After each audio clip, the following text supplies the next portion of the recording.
Hello friends, today I would like to bring you along as we do some winter homemaking in the cottage.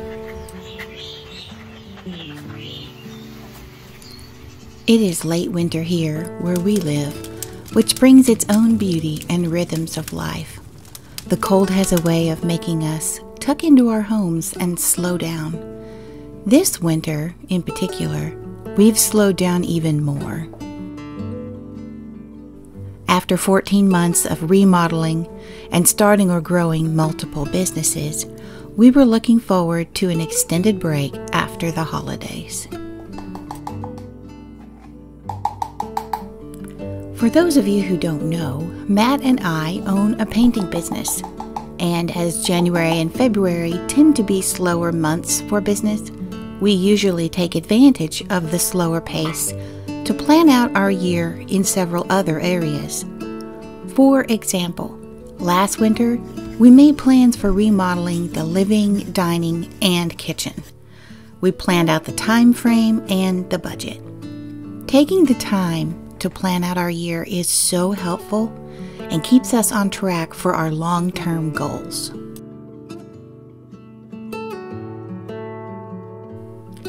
This winter, we've made a fresh set of plans for house projects and business goals. Matt also attended an out-of-state training conference. While these were expected over our break, life also included a few bumps in the road we hadn't anticipated.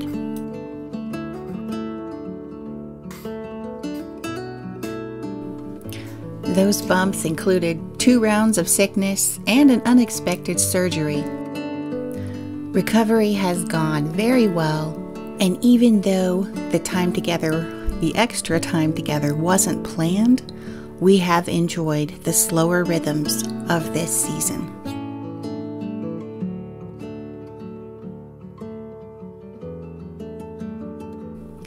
One of the unexpected blessings that has come from this short, sweet season that we have shared together this winter is this visit today.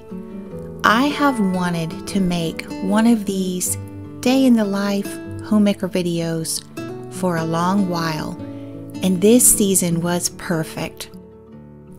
Perfect for sharing daily life, behind the scenes type things, the things that make your house function, the things that you do to plan for making your house a home. I have thoroughly enjoyed watching these homemaker videos myself.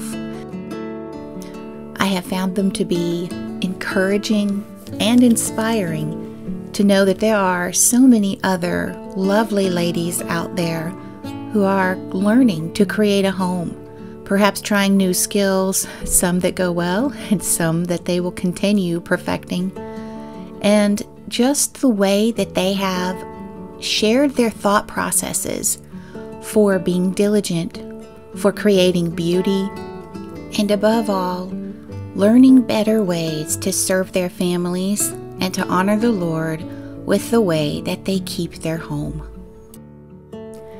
As simple as it sounds, I have been reminded again in this slow season how much preparing warm, yummy food for my man makes him feel loved. This simple reminder has given me a renewed vigor in meal planning, packing healthy lunches for him, and being sure that we have a well-stocked pantry. Knowing the why behind what you do gives you the best staying power. In addition to more baking and cooking, I have also taken the time to do some quilting. On Valentine's Day this year, my sister had a darling baby girl, and I wanted to make her a baby quilt. I am one that loves pattern and color, and after asking my sister what colors and themes she might like, we settled on a woodland theme with lots of animals, corals, peaches, and a few seafoam greens and pale blues. For the quilt pattern, I'm using one called a double square star. It is a free YouTube tutorial by the Missouri Star Quilt Company and very easy to follow. If lots of color and lots of pattern is something that you love, and it probably is if you like the English country style, then you would most likely love quilting.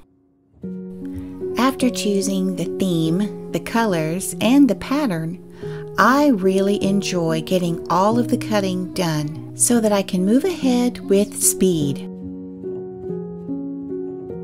There is something incredibly satisfying about all these pieces cut and laid out in orderly rows ready for assembly.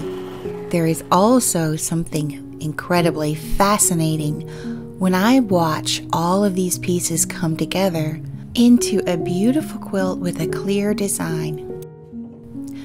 Another benefit to having these pieces pre-cut and ready to go is anytime I have a few spare minutes, I can whip out a couple of blocks, and slowly but surely this quilt is coming together. Have you ever thought much about the word homemaking? The making part in that word would suggest that you're creating something. A home is made, generally by hand. These orange cranberry muffins are made by hand. The quilt I am creating is made by hand. Are either of these necessary? Well, no, not really. But they give a message. They speak from the heart. Both the muffins and the quilt say, "I love you." The muffins say, "Let's celebrate today." The quilt says, "Let's celebrate you. I'm glad you're in my life." While the turnaround time to make a batch of muffins may take part of an afternoon, the creation of a quilt takes quite a bit longer. The muffins may last a day, but the quilt can last a lifetime. On occasion, this is something I have to remind myself of. Sometimes I feel guilty when it takes so much time and effort to make a quilt. But a quilt is a legacy. It is a message that you can send to that person for the rest of their life, or you can give to a sister or a dear friend to beautify their home. It is an investment in someone else.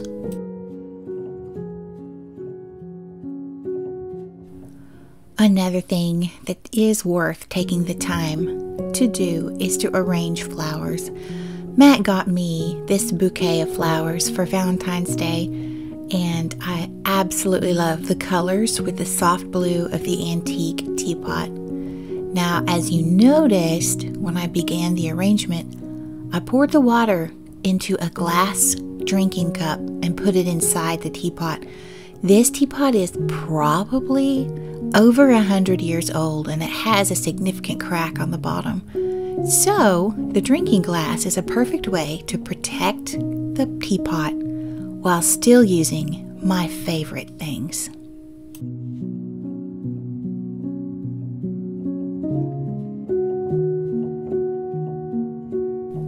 Have you ever wondered how to create a curated looking home instead of a cluttered home that might remind you of a thrift store?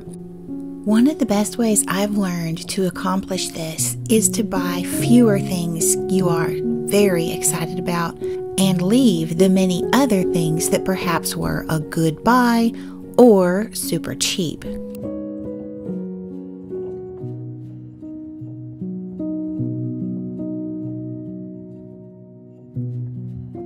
Years ago, just after graduating college, a friend of mine gave me this copper tea kettle. I was still single and living at home, and I wasn't quite sure what to do with it, but I stored it away. And after getting married, I fell in love with making hot tea. I love hot tea in many different flavors and have come to store them in these vintage and antique tins. This tin in particular was a Christmas gift from Matt. he went to my favorite antique store, found it at a booth, and then went to a bulk foods grocery store and found this amazing floral blend with Earl Grey. I actually call it floral gray. The antique teapot used for a floral vase, the vintage copper kettle, and the antique tea tin are all simple things that you can use in your daily life. But for me, they have special memories. This is one of those things that makes a house a home and doesn't feel like a thrift store. I have realized over time that sometimes it is the simplest things that give us the most pleasure. Let me encourage you, friend, to think about the different ways that you can make your house a home. Are you using your best things? What are some ways you could serve your family better? Are there things you could do that make your family feel loved? Are there specific things you could do for certain people that would invest in them and would share a message from your heart to theirs? I hope you've enjoyed today's visit and wondered if you might enjoy these types of visits from time to time. Let me know your thoughts in the comments below. I'd like to thank so many of you for checking in on us over this extended break. Your kindness and loving, thoughtful words have been so encouraging that what we've shared here really has made a difference in so many lives.